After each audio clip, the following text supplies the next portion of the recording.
Mesdames, Messieurs, nous nous retrouvons ce matin donc pour une audition pour suite à donner à l'enquête de la Cour des comptes réalisée à la demande de notre commission en application de l'article 58.2 de la loi organique relative aux lois de finances ayant pour thème la prise en compte des territoires dans la politique nationale de l'emploi.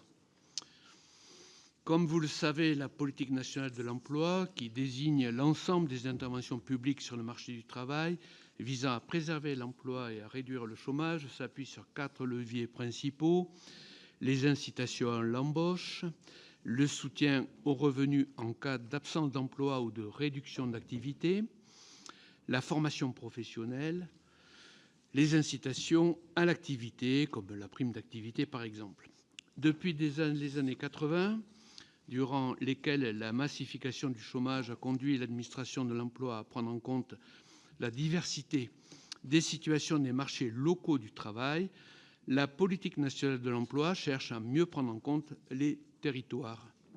Cette prise en compte recouvre plusieurs types d'actions administratives: la déconcentration de l'action de l'État, c'est-à-dire la délégation des moyens humains et budgétaires et des leviers, notamment juridiques, à l'échelon déconcentré, une politique de zonage propre à cette politique ou liée à d'autres politiques publiques, comme la politique de la ville par exemple, et enfin le dialogue entre l'État et les collectivités territoriales visant à associer ces dernières à la conception et au déploiement de la politique de l'emploi. Les enjeux de la territorialisation de la politique nationale de l'emploi sont relativement simples mais cruciaux. D'une part, il s'agit de répondre à des enjeux qui diffèrent sensiblement d'un territoire à l'autre en fonction de sa population, de son activité économique et des conditions de vie qui affectent directement l'accès à l'emploi sur ce territoire. D'autre part, elle est étroitement liée à des politiques publiques relevant des collectivités territoriales: orientation et formation, développement économique, action sociale, politique de la ville, logement, mobilité, garde d'enfants, etc. Dans cette optique, la loi pour le plein emploi de fin 2023 avait justement vocation à renforcer la prise en compte des territoires dans la politique nationale de l'emploi. Reste à savoir si cette politique a atteint ses objectifs. Pour nous éclairer sur ces enjeux, nous avons donc le plaisir d'accueillir Madame la présidente de la 5e chambre de la Cour des comptes, Madame Sophie Thibault, Madame Angélique Alberti, chef de service, adjointe au délégué général à l'emploi et à la formation professionnelle, Monsieur Mathieu Théachou, directeur de la performance de France Travail, Monsieur Jean-Raymond Lépiné, vice-président de l'Union nationale des missions locales. Un commentaire ? Je vous rappelle que cette audition fait l'objet d'une captation vidéo retransmise en direct sur le site du Sénat. Je vais donc tout de suite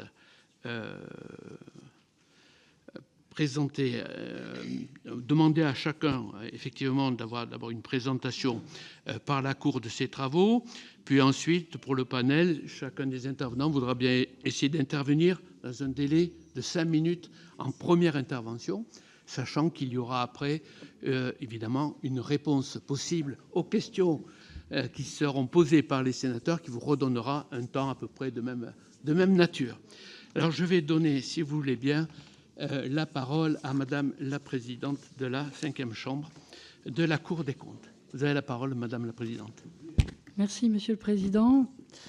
Monsieur le rapporteur général, Madame la rapporteure spéciale, Monsieur le rapporteur spécial, Mesdames et Messieurs les sénateurs, vous l'avez rappelé, Monsieur le Président, la Cour des comptes a réalisé un travail sur la territorialisation de la politique nationale de l'emploi à votre demande, en application de l'article 58.2 de la LOLF, et nous avons mené cette enquête dans les délais impartis, et je suis accompagnée aujourd'hui parce qu'ils voulaient voir comment nos rapports étaient valorisés, pris en compte par le Parlement, et un certain nombre de rapporteurs qui ont participé à l'élaboration de ce travail, et que je remercie devant vous pour leur rapidité, leur efficacité et leur professionnalisme. Ce rapport analyse, comme vous le souhaitiez, comme nous en avons convenu ensemble, les modalités selon lesquelles l'État et son principal opérateur, France Travail, intègrent les réalités locales dans la conception, la déclinaison et l'évaluation de leurs actions, qu'il s'agisse à la fois d'accompagner les personnes les plus éloignées de l'emploi ou de favoriser le rapprochement entre des personnes à la recherche de l'emploi et les employeurs, puisqu'évidemment, l'idée de l'adéquation profil-poste est centrale dans le travail de France Travail et des services de l'État. Et nous y reviendrons, des collectivités locales qui désormais participent pleinement à ce travail et est essentiel dans leur action au quotidien. Dans notre rapport, 3 régions ont été particulièrement étudiées, puisqu'il s'agissait de territorialisation. Nous sommes allés sur le terrain, nous n'avons pas fait ça que de Paris. Nous sommes allés dans les Hauts-de-France et étudié les Hauts-de-France, les pays de la Loire, Occitanie, ainsi qu'un département ultramarin, la Réunion. C'est un point important puisque j'y reviendrai sans trop prolonger le propos, mais néanmoins, lorsqu'on parle de forte disparité territoriale, puisque c'est ce que nous avons constaté, forte disparité qui subsiste, et, il est clair que les départements ou territoires ultramarins ont encore un écart par rapport aux difficultés qu'on peut connaître sur certains territoires de l'Hexagone, comme on dit aujourd'hui. Notre rapport porte principalement sur la période 2017-2025. Donc ça, c'est important dans la mesure où, vous l'avez rappelé, et j'y reviendrai, en 2023, la loi sur le plein emploi a été votée. Donc, en définitive, notre analyse pour 2017-2023 porte sur ce qu'il y avait avant cette loi, ce qui se passait avant cette loi, et depuis 2023, ce qui a pu être mis en place en application de cette loi. Néanmoins, pour une loi qui a été votée en 2023, dont certains effets étaient prévus seulement un an après, il a été difficile à la Cour de pouvoir porter une observation définitive, on va dire, sur les fruits que cette loi, qui est work in progress, en application, a pu apporter pour corriger les disparités que nous avons constatées. Donc, la période en question, elle est marquée par une amélioration 2017-2025, par une amélioration globale des indicateurs de l'emploi, qu'il s'agisse de la hausse du taux d'emploi, de la baisse du taux de chômage, mais elle est aussi marquée, je l'ai déjà dit, par des persistances de disparités territoriales extrêmement significatives. Donc ces disparités territoriales, elles sont vraiment bien documentées, puisque nous avons pu constater que les services de l'État, de France Travail, son opérateur, aussi bien au niveau central qu'au niveau local, étaient dotés d'un grand nombre d'institutions ou d'instituts qui permettent de mesurer ces disparités territoriales jusqu'à l'échelle du bassin d'emploi. Donc en termes de diagnostic et grâce à une production statistique abondante, nous disposons d'une connaissance fine des situations locales et les acteurs de terrain ont cette connaissance. Donc là, on n'est pas dans une situation où intuitivement on pense qu'il y a des difficultés, mais on n'arrive pas à les quantifier, on n'arrive pas à les mesurer. Là, nous sommes dans une situation où plusieurs organismes, je l'ai dit, contribuent à cette connaissance, au premier rang desquels évidemment les services statistiques de l'État et de France Travail. Et les nombreuses données qui sont produites et qui sont à la disposition de tous permettent de comprendre la situation de l'emploi, du chômage, tant au plan national qu'aux différentes échelles territoriales des régions, jusqu'au bassin d'emploi, j'en parlais tout à l'heure. Néanmoins, cette information se caractérise peut-être de défauts ou de faiblesses. C'est une accumulation de données et d'études qui sont majoritairement descriptives et dont l'exploitation analytique et évaluative est très limitée. C'est-à-dire qu'on a beaucoup d'éléments d'information, mais ils ne sont pas toujours suivis des faits, ou en tout cas, il y a des difficultés après avoir expliqué de manière satisfaisante un certain nombre d'écarts, il est difficile d'apprécier les effets différenciés des différents dispositifs de la politique de l'emploi. On voit que peu d'évaluation des actions qui sont conduites pour corriger ces disparités existent. Et donc, on ne sait pas dans quelle mesure ce que nous faisons, ce que les services de l'État avec ses partenaires font pour améliorer ces disparités portent leurs fruits ou pas. Donc, vous le verrez, la Cour, vous l'avez vu dans le rapport, propose d'orienter les ressources existantes dont j'ai parlé, toutes ces ressources qui travaillent beaucoup sur l'analyse du phénomène, vers une approche plus évaluative pour essayer de mieux mesurer comment les actions qui sont conduites produisent leurs effets et permettent de corriger ces disparités territoriales importantes.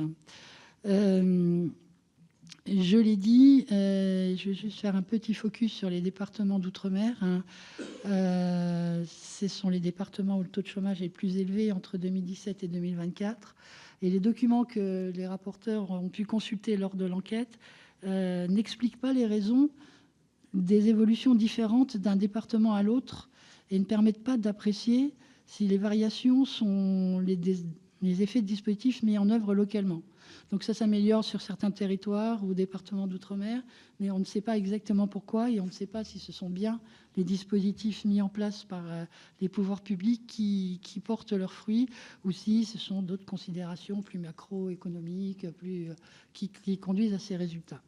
Donc, le déficit d'évaluation a posteriori des différents outils de politique publique, des politiques de l'emploi et de la formation professionnelle est vraiment souligné par notre rapport et nous encourageons à ce qu'il y ait des mesures qui soient prises pour permettre d'améliorer cette évaluation. Le deuxième constat qui est fait dans ce rapport, c'est la difficulté pour la mise en place d'une territorialisation de la politique nationale de l'emploi. Alors, je m'explique. Nous sommes face à une politique nationale de l'emploi, donc souvent conçue au niveau national et qui se décline ensuite au niveau territorial, avec deux spécificités, on va dire, françaises, une forme, en dépit de la décentralisation, de jacobinisme inconscient et un souci... oui, je dis souci d'égalité forcenée. C'est-à-dire que comment arriver à, sur le terrain, mettre en place des dispositifs spécifiques quand on est dans une organisation prévue nationalement et qu'en plus, souvent on dit mais l'égalité, c'est de traiter tout le monde de la même façon. Donc, c'est toujours la question égalité-équité qui, à nouveau, se pose sur la mise en œuvre de cette politique de l'emploi. Donc, évidemment, l'organisation, malgré tout, telle qu'elle existait avant la loi de 2023, laisse aux services territoriaux de l'État des marges de manœuvre à travers la déconcentration, mais elles sont quand même très limitées, notamment d'un point de vue financier. Et ces services territoriaux ont, malgré tout, des difficultés à adapter les interventions aux caractéristiques et aux besoins locaux, même s'il y a des mécanismes bien expliqués dans le rapport de modulation de l'allocation des moyens, notamment en fonction du niveau de chômage et de la structure démographique des territoires. Mais néanmoins, c'est le souci, je le répète, de l'égalité de traitement et d'une organisation vue nationalement limite les possibilités offertes pour concentrer des moyens sur des territoires identifiés comme prioritaires. Alors, vous l'avez dit, Monsieur le Président, il existe néanmoins des politiques publiques, alors qui ne sont pas liées directement à l'emploi, mais vous avez parlé des quartiers politiques de la ville, des ZRR, qui sont des territoires sur lesquels il y a des zonages qui permettent d'adapter plus finement un ensemble de politiques publiques, dont la politique de l'emploi, mais se limite à ces territoires qui, en plus, initialement, n'ont pas comme sujet principal, si je puis dire, la question de l'emploi et du territoire. Donc quelques dispositifs existent, malgré tout, je l'ai dit, les zonages dont on vient de parler, il y a aussi les PRIC, les plans régionaux, des outils financiers mobilisables en fonction des besoins observés à l'échelle territoriale, mais malgré tout, les disparités continuent et je pense parce que les outils sont sont trop faibles, notamment financiers, pour pouvoir bien moduler au niveau territorial. Même si, je le répète, tout est très, très nuancé, il y a des bonnes initiatives. L'expérimentation territoire zéro chômeur de longue durée, pour lequel la Cour des comptes a fait un rapport récemment, en est un exemple. Et les visites réalisées sur place par les rapporteurs ont permis de voir qu'à certains endroits, on pouvait faire notamment dans les Pyrénées-Orientales, il y a des démarches d'aller vers les gens qui sont en recherche d'emploi dans les villages de montagne, et un accompagnement personnalisé. Donc des efforts sont faits, mais néanmoins, il y a encore des limites à cette action et les résultats ne sont pas à la hauteur des espérances. Comme vous nous y aviez encouragé, nous avons évidemment regardé, comme vous nous l'aviez demandé, le début de la mise en œuvre de la loi du 18 décembre 2023. Donc c'est le troisième point que je souhaite aborder devant vous. Évidemment, c'est une opportunité pour mieux prendre en compte les territoires. C'est bien comme ça qu'elle a été pensée, conçue et votée, cette loi, c'est-à-dire de renforcer la territorialisation de la politique de l'emploi, en instaurant une organisation rénovée, une gouvernance partagée entre l'État et les collectivités locales. Et donc, elle a conduit à la constitution d'un réseau pour l'emploi, à la mise en place de comités pour l'emploi aux différents niveaux, régional, national, évidemment, régional, départemental et local. Et la mise en place de ces instances est largement engagée. Et leurs premiers travaux, je crois, témoignent d'une volonté de mieux articuler les politiques de l'emploi avec les réalités locales, notamment en matière d'adéquation de l'offre et de la demande de travail. Mais à ce stade, je vous l'ai dit, nous ne prononçons pas, il est trop tôt pour faire une évaluation stricto sensu de l'intérêt et des bénéfices de cette loi, mais nous avons pu remarquer, à ce stade encore récent du déploiement, plusieurs points d'attention sur lesquels je souhaite effectivement insister. Nous nous sommes rendus compte que la mise en place de cette nouvelle gouvernance, de ces comités, de ce réseau, n'a pas conduit à la suppression des réseaux qui existaient avant, c'est-à-dire antérieurement. C'est-à-dire qu'il existait, vous le savez, un service public de l'emploi où déjà on avait commencé à travailler ensemble sur le terrain. Et ces dispositifs continuent à exister et ce sera l'objet d'une de nos recommandations, savoir de mettre fin à la juxtaposition d'un service public de l'emploi et d'un réseau pour l'emploi, puisque là il y a beaucoup de temps perdu, beaucoup de comitologie et pendant ce temps-là, on ne trouve pas forcément d'emploi pour les personnes. Bref. Donc, cette question-là est importante. De la même façon, nous souhaitons insister sur l'effort de coordination entre les différents niveaux de gouvernance territoriale qu'il faudra mettre en place, parce que quand il y a un niveau national, régional, départemental, bassin d'emploi, il faut que tout ça soit coordonné et cohérent. Et les modalités, évidemment, de financement et d'évaluation, ça rejoint mon premier point, des actions engagées. Et je pense que France Travail et les autres acteurs devront s'adapter progressivement. Enfin, nous pensons qu'ils devront adapter progressivement leur organisation pour tenir compte de la nouvelle architecture territoriale. Donc, je vous le disais, à ce stade, nos points d'attention sont ceux que je viens de vous indiquer. La carte des comités locaux pour l'emploi a le plus souvent été calquée sur celle des arrondissements pour faciliter leur pilotage. Mais nous pensons qu'il faudra au cours du temps adapter ces cartes en fonction des réalités locales, c'est-à-dire que de la même façon que tout n'est pas pareil dans tous les départements, l'arrondissement n'est pas forcément le bon niveau dans toute la France et dans tous les départements pour un comité, pour un bassin d'emploi et un comité local. Donc je pense nous pensons qu'il y a encore des efforts à faire en la matière, mais c'est en cours. Donc, je vous le disais, l'articulation des priorités entre les 3 niveaux de comités territoriaux devra être clarifiée au fil du temps. Et la question de l'évaluation dont je vais vous parler sera centrale. Habituellement, les rapports de la Cour des comptes se terminent par des... Je regarde l'heure, Monsieur le Président, pour vérifier que je ne l'ai pas dépassé. J'aurais pu regarder là-haut, mais j'ai presque terminé. Il est de coutume d'assortir donc nos rapports d'un certain nombre de recommandations.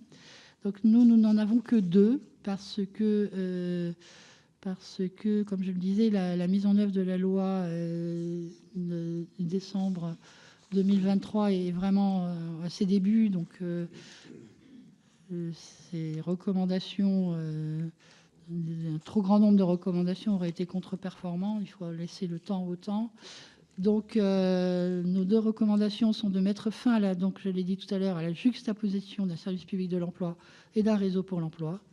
La loi du 18 décembre 2023, ce n'est pas à vous que je vais le rappeler, mesdames et messieurs les sénateurs, entendait simplifier le paysage de la politique de l'emploi. Donc, entre autres, ce n'était pas son seul objectif, mais néanmoins, c'en était un. Et en l'occurrence, pour l'instant, la coexistence des différents réseaux, les anciens, l'ancien, le nouveau, et d'un service public de l'emploi préexistant, toujours inscrit dans le Code du travail.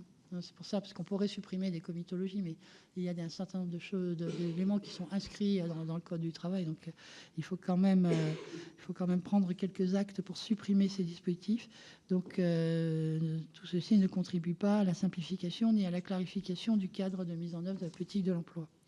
Notre 2e recommandation porte sur le schéma d'adaptation, j'en ai touché un mot tout à l'heure, le schéma d'adaptation progressive de France Travail, son organisation interne à la carte des comités locaux pour l'emploi, sachant que la carte doit être encore, je le disais, en prenant l'exemple des arrondissements tout à l'heure, retravailler plus finement avec les partenaires locaux. Mais l'alignement de la carte des agences de France Travail sur celle des réseaux pour l'emploi est totalement irréaliste. Mais je pense que nous pensons que l'opérateur national devra cependant rechercher des modes de fonctionnement ou d'organisation les plus adaptés à ce nouveau cadre, parce que, évidemment, France Travail est un acteur central de cette politique. Donc, je ne sais pas si le temps qui m'est imparti est écoulé ou pas, mais en tout cas, je pense vous avoir dit l'essentiel des messages que la Cour porte dans ce rapport. Et évidemment, nous serons à votre disposition pour répondre à des questions complémentaires si vous estimez que certains points méritent d'être précisés. Je vous remercie de votre attention. Merci, Madame la Présidente. Je vais donner la parole maintenant à nos 2 rapporteurs spéciaux qui ont travaillé avec la Chambre pour définir un petit peu les éléments, les contours de ce rapport. Emmanuel Capus, Ghislaine Senée, comme vous le souhaitez. Merci, Monsieur le Président. Le rapport que nous remet aujourd'hui la Cour des comptes a un grand mérite, qui est de mettre en pleine lumière la relative faiblesse de la prise en compte des territoires par la politique nationale de l'emploi. D'un certain côté, ce constat n'est guère surprenant, ni tout à fait illogique. L'État mène la politique de l'emploi pour toute la nation, et nous n'ignorons pas que la loi doit être la même pour tous. Le principe d'égalité dont vous avez parlé, Madame la Présidente, implique que la politique nationale de l'emploi repose majoritairement sur des dispositifs conçus au niveau national et sur une logique d'égalité de traitement, quelle que soit la localisation des bénéficiaires. Pour avoir un ordre d'idée, sur les 190 milliards d'euros que représentent les dépenses publiques en faveur de l'emploi, près de 78 milliards d'euros, soit presque la moitié du total, est constitué par des mesures générales d'allègement du coût du travail, et 47 milliards d'euros, soit près d'un quart, sont des allocations visant les personnes privées d'emploi. Ce sont des dispositifs qu'il serait donc délicat, pour ne pas dire inconstitutionnels, même si j'ai bien noté la définition d'équité à côté de l'égalité, de différencier selon la localisation des bénéficiaires.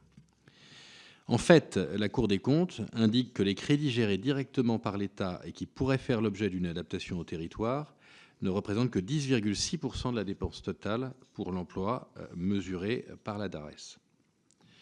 Et pourtant, les inégalités territoriales en matière d'accès à l'emploi devraient inciter l'État à adapter son action aux spécificités des territoires concernés. On ne peut en effet que constater l'ampleur des inégalités sur les territoires. Pour ne prendre comme indicateur que le taux de chômage, il est de plus de 16% en Guyane ou de 12% dans l'Hérault, contre seulement 5,6% en Savoie, voire 4,5% dans le Cantal. Avec de telles disparités, il conviendrait de traiter de manière distincte des territoires dont les besoins sont si différents. Là où le chômage est en haut, soutenir le retour à l'emploi, là où il est faible, agir sur les tensions de recrutement par exemple. À la lecture du rapport de la Cour, il semble que les obstacles à la prise en compte des spécificités territoriales dans la politique de l'emploi sont de deux ordres. Il s'agit d'abord d'un déficit d'évaluation a posteriori des différents outils, qui ne permet pas, nous dit la Cour, d'expliquer la persistance des disparités territoriales. Les acteurs connaissent en effet très bien les conditions économiques de leur territoire, mais ils sont souvent insuffisamment outillés pour mener une analyse qualitative qui permettrait d'expliquer pourquoi certains dispositifs fonctionnent mieux dans certains territoires que dans d'autres. La loi pour le plein emploi a généralisé l'évaluation a posteriori et des indicateurs harmonisés ont été définis à cette fin. Gageons que cela renforcera la capacité des acteurs locaux à agir. Mais, mes chers collègues, le principal obstacle réside dans les faibles marges de manœuvre dont l'État dispose. Je l'ai dit tout à l'heure, seuls 10,6% des crédits de la politique de l'emploi sont pilotables. Mais c'est également vrai, nous apprend la Cour, parce que même si ces crédits font l'objet de contraintes dans leur utilisation sur le terrain. Ainsi, les préfets et les services déconcentrés gèrent des dispositifs, contrats aidés, CEJ, contrat engagement jeune, insertion par l'activité économique, qui font l'objet d'une conception nationale et d'un encadrement précis destiné à assurer le respect du principe d'égalité des bénéficiaires. Les enveloppes entièrement libres d'emploi qui peuvent servir à répondre à des problématiques locales sont peu volumineuses et contraintes par la situation budgétaire. L'action de France Travail semble un peu plus souple, puisque la répartition territoriale des effectifs tient compte de l'environnement économique local. Mais le constat de la Cour n'en semble pas fondamentalement altéré. Je note, pour conclure, que la Cour écrit que seule la contribution de l'État à des actions conventionnées avec des collectivités territoriales permet la prise en compte des spécificités territoriales. Et donc le sénateur que je suis ne peut qu'approuver. J'ai donc une question. L'approfondissement de la prise en compte des territoires dans la politique nationale de l'emploi ne devrait-elle pas passer par le développement des actions conventionnées avec les collectivités? Je laisse le collègue Gisèle. Merci, Monsieur le Président. Alors, comme vous l'avez rappelé, la réforme de 2023 vise à sortir d'un fonctionnement en silo pour construire en fait une gouvernance partagée des politiques de l'emploi au travers du réseau pour l'emploi. Celui-ci est constitué autour de nouvelles instances, les comités territoriaux pour l'emploi, et qui ont été créés effectivement à l'échelle nationale, régionale, départementale et locale. Et selon votre rapport, environ 350 comités locaux ont déjà été créés en septembre 2025. C'est donc effectivement très récent. Ces comités donc élaborent des plans d'action qui sont centrés sur principalement, et c'est ce qui est assez intéressant, la levée des freins à l'emploi, mobilité, garde d'enfants, logement, mais aussi ils essayent d'intégrer les réalités des territoires, ce qui est pour ces réseaux un peu plus complexe, ce qui peut être par exemple des questions de santé mentale, des questions de discrimination selon les spécificités des territoires, et ils prennent en compte effectivement l'appui aux entreprises et notamment tout ce qui touche l'attractivité des métiers. Et si la Cour voit dans cette nouvelle organisation une opportunité pour renforcer la territorialisation de la politique nationale de l'emploi, elle en souligne, et vous venez de le faire, les limites potentielles, et notamment comme la superposition du réseau pour l'emploi et l'ancien service public de l'emploi. Et c'est pourquoi vous recommandez de mettre fin à cette juxtaposition sur laquelle nous partageons totalement cette cette recommandation, d'autant plus que ça fait beaucoup de réunions. Et on a l'impression, en tout cas les acteurs terrain eux-mêmes déplorent c'est une certaine forme de réunion qui les empêche vraiment de pouvoir se concentrer sur leurs priorités. Dans la même veine, il semble que la coordination entre les comités territoriaux pour l'emploi du réseau pour l'emploi et des comités locaux pour l'emploi du dispositif territoire zéro chômeur est bien l'un des défis des années à venir. La proposition de loi qui a été adoptée fin janvier à l'Assemblée nationale vise à pérenniser et progressivement étendre ce dispositif. Et il semble que ces deux réseaux, effectivement, gagneraient à mieux s'articuler sans, et j'insiste vraiment sur ce point, toutefois faire perdre au territoire zéro chômeur la logique de mobilisation ascendante réelle qui a fait leur succès. Et aussi, c'est un des points sur lesquels j'aimerais qu'on puisse débattre aujourd'hui, c'est savoir comment finalement on pourrait envisager une telle convergence. Je souhaiterais, pour finir, mettre vraiment en avant les échos que nous avons pu avoir du terrain et lors des auditions pré-budgétaires et qui font parfois état d'un sentiment de décalage réel entre la politique de l'emploi menée par l'État et les réalités du territoire. Alors, tout est relatif, hein. Il y a eu énormément d'efforts qui ont été faits sur les politiques de l'emploi, mais il y a vraiment le sentiment pour beaucoup. Et si on prend par exemple le cas de la réforme de France Travail, où le ressenti général démontrerait qu'en fait on a pris un peu les choses à l'envers et que cette réforme s'est concentrée au démarrage sur la fusion des systèmes d'information et des outils, sur le plan d'efficience, sur le pilotage, alors même que beaucoup d'acteurs terrain avaient le sentiment que de par leur spécificité territoriale, il aurait plutôt fallu partir de leur réalité et de la typologie en fait, des publics auxquels ils sont affrontés et la typologie des entreprises qui sont ancrées dans les territoires, parce que chaque territoire, vous l'avez rappelé, a ses spécificités, ses propres freins d'accès à l'emploi. Et finalement, ils ont le sentiment que certains freins sont difficilement, avec le peu de moyens et de marge de manœuvre à avoir, sont difficilement levables, ou en tout cas accompagner ces personnes pour lever ces freins. On parle beaucoup, par exemple, des métiers en tension au niveau national, mais la réalité, c'est que sur les territoires, les tensions ne sont pas les mêmes sur les métiers, hein, en fonction des entreprises qui sont présentes, les questions d'accessibilité, des filières de formation et notamment des CFA. On voit qu'il y a eu une aide très importante sur l'apprentissage et aujourd'hui on voit à quel point les coupes budgétaires drastiques remettent en cause certains CFA sur les territoires. Et c'est tous ces éléments en fait qui montrent un peu le décalage qu'il peut y avoir entre une volonté forte, une ambition forte sur les politiques de l'emploi et une réalité territoriale. Les ponctions, notamment des excédents sur certaines missions locales réalisées en 2025, est pour moi révélatrice d'un besoin de mieux répartir des moyens en fonction des besoins identifiés et des priorités choisies par les territoires, faute de quoi les crédits risquent d'être mal calibrés, créant parfois des surfinancements d'une part, des sous-financements de l'autre et à la clé, bien évidemment, une perte d'efficience. Tant que ces réalités-là ne seront pas intégrées dans les politiques de l'emploi sur le terrain, faire reculer le chômage en deçà des 7%, de cette barrière qu'on a du mal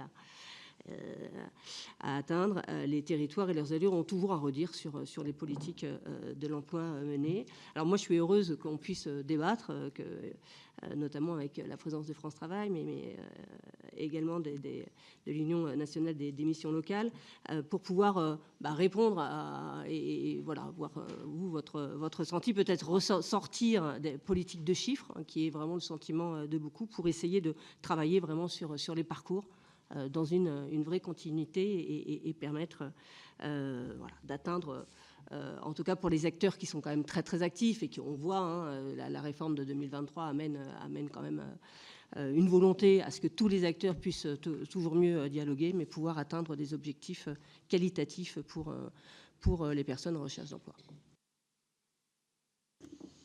Merci, Madame, Monsieur les rapporteurs spéciaux.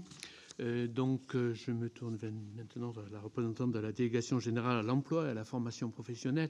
Alors, en lui calibrant le propos, d'abord, en étant en réaction effectivement à la présentation qui vient de nous être faite par la Cour, et d'autre part, en calibrant son propos autour de 5 minutes, si cela est possible, dans une première intervention, bien sûr. Bonjour, Monsieur le Président, Monsieur le rapporteur général, Mesdames et Messieurs les sénateurs. La présidente de la Cour l'a rappelé, l'emploi demeure une compétence de l'État. La loi pour le plein emploi, elle a porté l'ambition d'une efficacité qui repose désormais sur une capacité collective à agir au plus près du territoire. En fait, on est passé d'une logique relativement descendante, où l'État était très prescripteur au niveau national, à une ambition qui est de partir des besoins des territoires pour fixer les priorités et adapter autant que faire se peut, et dans le contexte et les limites budgétaires qui sont celles de l'État aussi, mais en associant mieux les collectivités territoriales pour répondre à deux enjeux. En fait, on a parlé des parcours des publics, mais il y a aussi la réponse aux besoins des entreprises et des tensions de recrutement. Et de facto, on parle de disparité territoriale, mais de facto, la situation territoriale, vous le savez encore mieux que nous, elle est différente d'un territoire à l'autre, fonction aussi du dynamisme économique.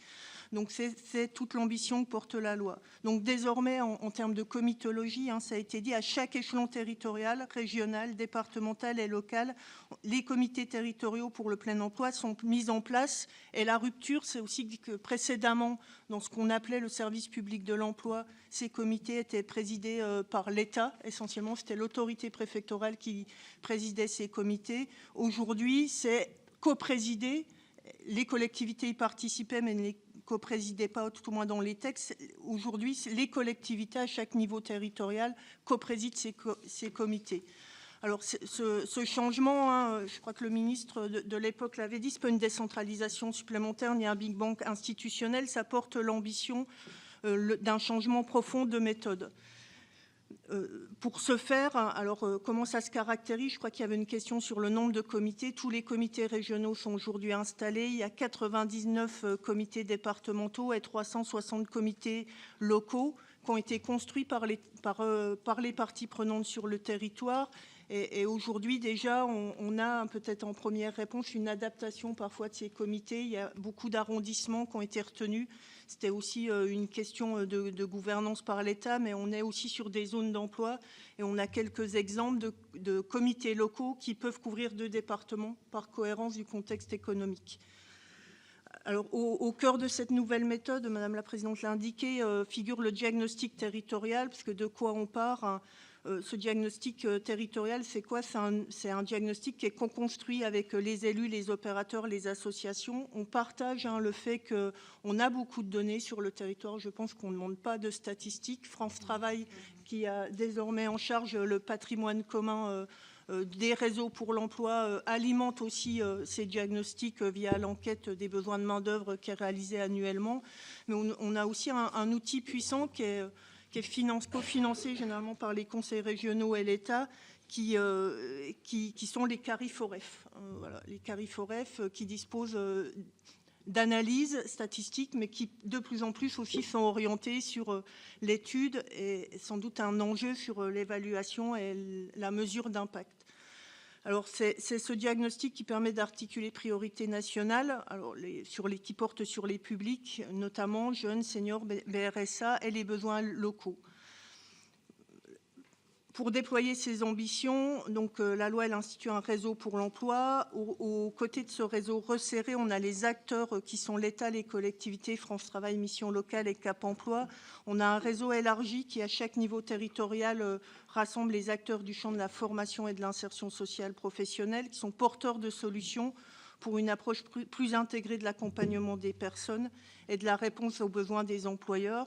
Structure de l'insertion par l'activité économique, entreprises adaptées, AFPA, APEC, PLIGEC. Et c'est bien à la maille des comités locaux que l'opérationnalité, elle se joue et qu'il faut que les actions, elles soient portées pour permettre une mise en œuvre effective d'un meilleur accompagnement des parcours. Sur les constats qui ont pu être faits, il y a une logique aussi qui pousse à une territorialisation accrue et qui est très portée par la loi pour le plein emploi. c'est que pendant longtemps, les politiques de l'emploi ont fait que la cartographie des formations n'était pas forcément à proximité des besoins des entreprises. Dans une logique, possiblement, la mobilité des personnes pourrait s'envisager. Aujourd'hui, on est sorti également de cette logique-là pour beaucoup plus axer la proximité des formations avec les publics et l'appariement public besoin des entreprises. Cette structuration, elle permet aussi pour les personnes de garantir une continuité de parcours autour également d'une instance de laquelle vous n'avez pas parlé, mais qui est la commission des financeurs, qui est rattachée aux comités départementaux pour l'emploi. Alors, je sais que le terme peut porter à débat dans le contexte budgétaire qui est le nôtre, mais la commission des financeurs, elle vise à chercher les solutions auprès de l'ensemble des financeurs qui peuvent parfois être financés déjà. Il y a une offre territoriale parfois associative sur la levée des freins à la mobilité, les freins de santé qui existent et qui historiquement n'étaient pas forcément suffisamment exploités par les acteurs du réseau pour l'emploi. Alors, le temps étant très limité, je vais passer peut-être à la capacité d'action locale renforcée par les moyens mis à disposition. Je pense que le sujet par rapport aux aides aux entreprises et aux allocations des bénéficiaires sur le total du budget de la mission Travail-Emploi, il a été documenté précédemment. L'action territoriale, elle est pour autant déployée par différents moyens budgétaires. On a des contractualisations qui poussent à une meilleure articulation avec les besoins. On soutient au niveau de l'État, ministère du Travail, via la DGEFP, 3 types de contractualisation dans un principe de différenciation territoriale. En plus des CPER, on a historiquement les conventions annuelles d'objectifs et de moyens avec les départements, qui sont les plus anciennes, qui permettaient d'associer les départements pour leur public au parcours d'insertion et aux contrats aidés. Les PRIC, avec les conseils régionaux, c'est l'offre de formation, la subsidiarité, la complémentarité de l'État pour répondre aux besoins dans un cadre qui retient les orientations de l'État. On voit en matière d'évaluation, je pense qu'en matière d'évaluation, les prix ont fait l'objet de beaucoup de rapports d'évaluation. On voit que l'accès à la formation permet une meilleure insertion professionnelle à hauteur de 9 points par rapport à un parcours, ou de plus 9 points par rapport à un parcours où il n'y aurait pas de formation. Et on a aussi les contractualisations qui sont aussi issus des travaux qui ont été menés dans le cadre de la préfiguration sur la loi sur le plein emploi, les travaux de préfiguration, la contractualisation, insertion emploi avec les conseils départementaux qui ont 3 objectifs. Travailler à l'ingénierie et à l'interopérabilité des systèmes d'information, puisque c'est un enjeu fort. Pour suivre mieux les personnes et mieux s'articuler, il faut avoir des outils informatiques communs qui puissent se parler, pour que les conseils départementaux, France Travail, l'UNML, que l'accès à l'information ne soit plus un frein. Deuxième élément, ces contractualisations au niveau départemental, elles visent à, et vous m'excuserez pour l'expression, à trouver des solutions pour les trous dans la raquette quand il y a des briques de parcours qui ne sont pas suffisamment présentes sur le territoire, du type frein à la mobilité, également les sujets santé, mais aussi les sujets garde d'enfants. Et le 3e axe, c'était un axe qui visait à expérimenter l'accompagnement renforcé sur les RSA. Donc, dernier élément, peut-être sur la fongibilité, de plus en plus au niveau avec nos services déconcentrés, on a renforcé la fongibilité budgétaire puisqu'il est désormais possible via le FIE, en fait le Fonds d'initiative emploi, de permettre aux services départementaux et régionaux d'utiliser une enveloppe globale qui couvre l'IAE, l'insertion par l'activité économique, les missions locales et les entreprises adaptées, et d'adapter, fonction de leurs besoins, de la fongibilité pour plus financer une partie que d'autres et de dégager du budget possiblement pour financer des actions qui ressortiraient des besoins du territoire. Peut-être petit focus sur les missions locales. On travaille actuellement avec l'UNML sur une nouvelle modalité de financement. Elle apparaissait trop rigide pour donner de la souplesse au territoire. Elle était financée sur le nombre d'entrées en contrat engagement jeune. Aujourd'hui, l'objet, c'est d'allouer un budget globalisé aux missions locales qui repose sur des indicateurs de contexte, d'activité et de performance. et le contexte prend bien en compte la réalité territoriale. Donc, pour conclure, bien entendu, on a été très attentifs aux éléments de la Cour des comptes. C'est des éléments qu'on avait déjà, tout au moins que le ministre et le cabinet et la DGEFP avaient déjà bien dans le scope et qui font l'objet d'évolutions. La loi pour le plein emploi, elle est vraiment pour définitivement conclure de conception très récente.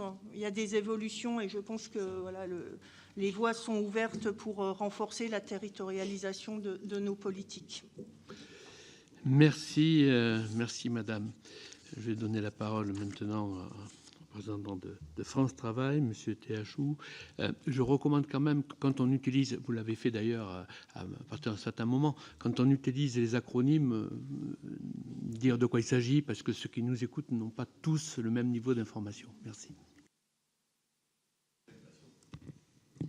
Monsieur le Président, Monsieur le rapporteur, Madame la rapporteure, déjà, je voulais commencer par saluer le travail et le rapport de la Cour des comptes sur un sujet qui est un axe de transformation très important pour nous, pour améliorer la performance et l'impact de France Travail et du service public de l'emploi dans son ensemble. Alors, sur le constat global, France Travail partage le besoin qui est exprimé dans le rapport de renforcer la territorialisation des politiques de l'emploi, plutôt dans un objectif d'adaptation aux spécificités territoriales que dans un objectif de réduction des disparités territoriales, qui relève plutôt du champ des politiques de développement économique, même si la frontière entre le développement économique et les politiques de l'emploi est relativement faible. L'adaptation aux spécificités territoriales, elle vient de, vous l'avez dit, monsieur le rapporteur, de l'hétérogénéité observée entre les territoires.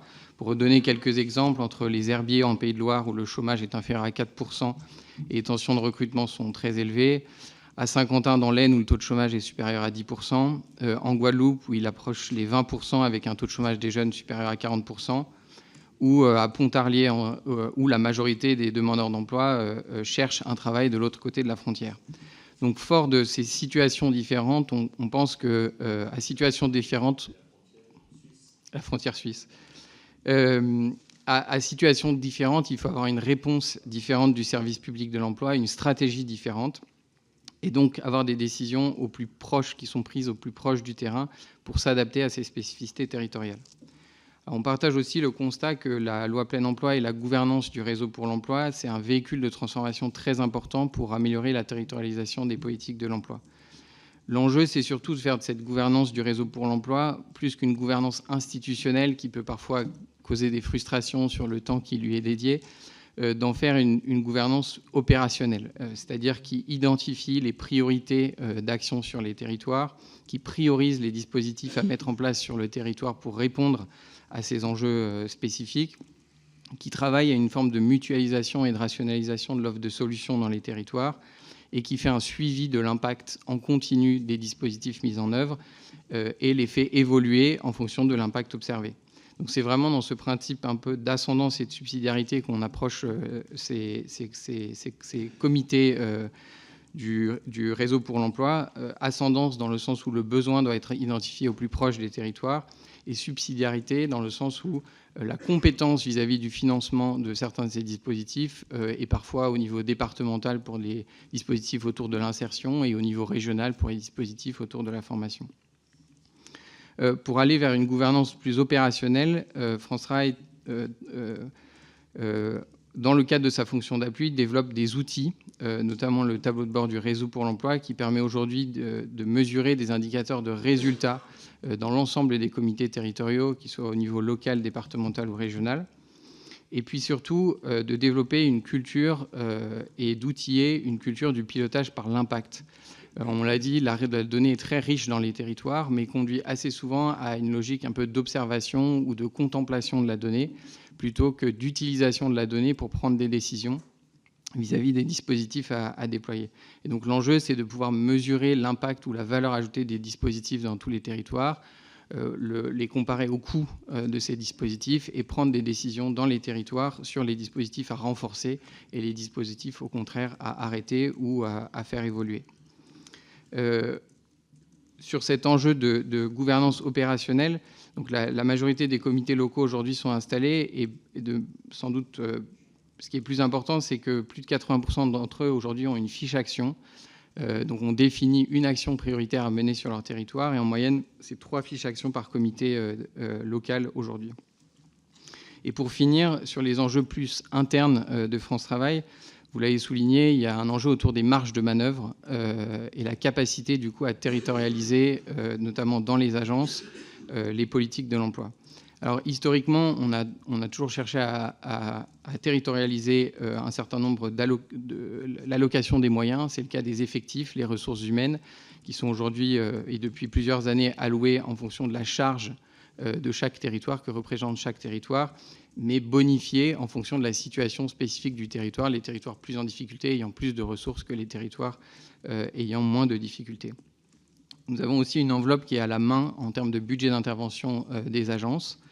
Et puis, il y a la possibilité d'utiliser les dépenses d'intervention de manière fongible. C'est-à-dire qu'il y a une offre de solutions qui est nationale, mais la mobilisation de chacune de ces offres de solutions est à la main des agences. Elle peut décider, en fonction des besoins du territoire, de mobiliser plus ou moins tel ou tel dispositif. Et depuis 2025, on essaye d'aller plus loin, notamment en donnant plus de part à la logique de la subvention ou de l'appel à projet, notamment pour les questions qui sont liées aux freins autour de la santé ou de la mobilité. Et donc, c'est des budgets qui sont à la main des territoires. Et puis, dernier point sur la question de l'alignement des périmètres des agences avec les périmètres des comités locaux pour l'emploi. Effectivement, c'est un enjeu important, mais il nous faut aussi concilier ça avec la logique de la proximité des usagers avec leur agence, qui est un enjeu extrêmement important pour nous. Cette proximité, tout en ayant une approche, on va dire, efficiente de nos dépenses de fonctionnement et de rationalisation de nos dépenses. Et aujourd'hui, donc, même si dans certains cas, il y a des problématiques d'alignement en termes d'actions qui sont mises en œuvre dans les comités locaux et de périmètre territorial des agences. Ce n'est pas forcément le facteur le plus limitant aujourd'hui dans la majorité des territoires où il y a des organisations qui sont mises en place pour répondre à ça. Pour donner un exemple, sur le comité local de Dunkerque, en fait, c'est 5 agences France Travail qui couvrent ce périmètre parce que le périmètre est très large géographiquement. Il y a un représentant de France Travail au comité local, mais ensuite la fiche action, la feuille de route est mise en œuvre par l'ensemble des 5 agences collectivement sur le territoire. Voilà, merci beaucoup. Merci, Monsieur Théachou.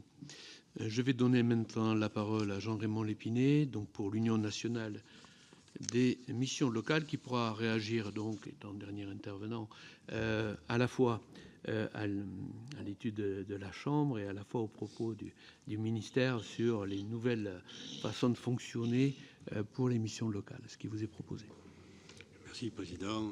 Écoutez, pour ma part, je voudrais dire que dans le réseau des missions locales, les transformations en cours ont été reçues comme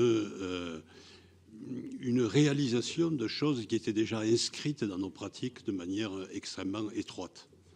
Je veux dire par là que les 426 missions locales en France et les 7000 points d'accueil des missions locales indiquent que le territoire est totalement intégré dans le système de missions locales. On est en proximité immédiate, mais ça pose des problèmes de territoire, cependant, puisque le territoire abordé par le côté emploi-développement, c'est des zones d'emploi. 300 en France. Mais la réponse pour les jeunes, des freins qu'il faut lever, que vous avez plusieurs soulevés et qui sont dans la politique aujourd'hui, la réponse aux freins, c'est-à-dire mobilité, santé, etc., elle est où? Elle est dans les bassins de vie. Il y en a 1700 en France. Donc il y a là une distorsion que les missions locales vivent en permanence, c'est-à-dire que nous avons des jeunes qui, pour résoudre les freins, la réponse, elle n'est pas la zone d'emploi. La réponse, par contre, aux zones d'emploi est très pertinente sur l'offre d'emploi et sur le rapprochement offre d'emploi. Oui, mais la réponse sur les freins, elle est bassin de vie. Et non seulement elle est bassin de vie, et c'est là que les collectivités avec qui nous travaillons, puisque la particularité des missions locales, c'est bien d'avoir un financement aujourd'hui principalement État, du fait que c'est l'emploi qui est la compétence principale et que c'est l'État qui en dispose, encore que les régions, avec le développement économique, il y a quand même des interférences importantes. Cependant, nous avons les collectivités qui nous cofinancent. Et elles nous cofinancent de manière tout à fait cohérente, puisqu'elles sont sur les territoires impliquées dans un certain nombre de réponses sur les freins. Je serai très concret. Comment accepter qu'une région qui est compétente en matière de mobilité se retire du financement des missions locales? Bien. Donc, j'ouvre là un sujet sur lequel nous, missions locales, nous souhaitons qu'il y ait des progrès. C'est-à-dire qu'initialement, dans le système, les collectivités s'impliquaient au titre de leurs compétences et nous avons progressivement dérivé dans un système où la question est combien mettons? Plus, moins, on a moins d'argent, on a moins de masse d'œuvre, etc. Et donc, du côté des missions locales, la territorialisation, pour nous, ça passe certainement par le fait de remettre au premier plan, pour lever les freins, il faut mobiliser des compétences qui relèvent de différents niveaux de partenaires et de collectivités territoriales et de l'État. Il faut revenir, nous semble-t-il, à ces bases. C'est-à-dire qu'on ne peut pas... Alors, ce n'est pas qu'une question locale. Le territoire, là, je le reprends vis-à-vis des collectivités locales, mais je le renvoie aussi à l'État, pardonnez-moi, au niveau national. Où est l'interministérialité? Est-ce que quand l'ARS vient intervenir dans une collectivité, m'aidant à lever un certain nombre de freins dans une mission locale, comment on articule ça dans la coordination dont nous avons tous le souci aujourd'hui et que la Cour des comptes met très bien sur la table? Comment mieux se coordonner? Mais comment mieux se coordonner? Ça renvoie sans doute à des choses locales, territorialisées. J'ai dit ce que je pensais du territoire et des périmètres qui sont à repenser. Donc oui, sur le territoire, mais aussi au niveau national. Moi, je pense que c'est comment, si au titre du programme 102, vous financez principalement les missions locales, je me tourne vers la DG, oui, mais si au milieu, moi, ma mission locale, elle peut ouvrir des sujets avec des crédits jeunesse ou des crédits santé qui viennent lever les freins, comment ça s'articule au niveau national, ça? Bien. Donc il y a bien une question de coordination territoriale qui passe par la redéfinition sans doute de périmètre. Offre et demande d'emploi, ce n'est pas la même approche. Et deuxièmement, aussi par une transversalité qui concerne les collectivités, mais qui, de notre point de vue, concerne aussi l'État. Alors, je voudrais, sur ce point, dire que revenir sur mon introduction, c'est bien parce que ce qui se passe aujourd'hui, c'est le fonds de culture des missions locales. Nous avons toujours déployé un accueil inconditionnel des jeunes, quels que soient les dispositifs de nos partenaires financeurs. Mais vous mettez en place des dispositifs, notamment l'État aujourd'hui, on se met dans les dispositifs. Mais on maintient l'accueil inconditionnel, hein, qui n'est pas dans les dispositifs. Parce que le flux des jeunes qui se trouvent dans des difficultés rentrent dans les missions locales, ils sont tous accueillis. Et le dispositif qui change, moi qui suis un ancien dans la maison, j'en ai connu un certain nombre, une trentaine d'années, de dispositifs, c'est normal. L'État et les collectivités, jadis les collectivités, aujourd'hui pas trop, l'État aujourd'hui déploie des dispositifs qui sont des réglementations, des façons de faire pour améliorer la situation. Eh bien, on se met dans les dispositifs. Mais on s'y met avec ce fonds de culture. Approche globale, lever les freins, parcours des jeunes personnalisés, accompagnés de bout en bout. Et cette fonds de culture, on en trouve trace aujourd'hui dans la loi plein emploi. On est content. Donc on va dans les comités. Mais il faut bien savoir que nous avions déjà des rapports avec les collectivités, puisqu'elles sont dans nos conseils d'administration. Nous avons des rapports dans les missions locales, déjà avec les collectivités. Donc ces comités, c'est un nouveau cadre. Ça nous va, on y va. Mais ça ne change pas la ligne accueil inconditionnel dans le cadre des politiques définies par l'État, pour ce qui concerne l'emploi. Et je regrette aujourd'hui, et beaucoup de missions locales sont dans cette position, nous regrettons qu'il n'y ait pas la même formalisation au niveau des collectivités territoriales. C'est-à-dire que si on dit il y a des freins à la mobilité, qu'est-ce qu'on fait comme convention avec les régions sur la mobilité pour les jeunes? Si on dit qu'il y a des problèmes de santé, qu'est-ce qu'on fait pour mobiliser pour avoir des infirmières, des accompagnements sur les... Mais à chaque fois, je dis, mais nous, on a envie d'avoir des conventions et de trouver, ce que vous disiez tout à l'heure, des coordinations meilleures, sans doute, que celles qui sont sur le terrain, renvoyant aux personnes, parce que ce sont dans les 7000 points d'accueil, ça veut dire qu'il y a des personnes qui connaissent des personnes et qui font que les choses fonctionnent. Le mieux le structurer, c'est sans doute une bonne solution. On est bien d'accord. Mais est-ce qu'on se fait absorber par tous les chiffres des zones d'emploi qui ne répondent pas aux freins qui, eux, sont dans les bassins de vie? Les comités locaux, dans beaucoup de cas, ont permis de progresser, parce qu'ils sont très nombreux, encore que par rapport à nos 7000 points d'accueil, il y a quand même un petit décalage. Donc, mais ces comités, étant sur le terrain au plus proche, c'est l'occasion sans doute d'améliorer, si vous voulez, la situation. Voilà en gros ce que je voulais dire, je conclus. Le rapport, on l'a lu avec attention et intérêt, parce qu'on y a retrouvé un fond de culture des missions locales. Mais il nous semble qu'elle est trop... Ce rapport approche le sujet par l'intégration dans l'emploi, ce qui est normal, c'est la politique de l'État, on est d'accord. Mais la question des freins est posée, mais il y a beaucoup à dire, j'en ai dit un peu, sur comment les freins ne sont pas gérables par la même territorialisation. Il faut que les collectivités montent en première ligne à nouveau et qu'on retrouve des conventionnements avec l'État.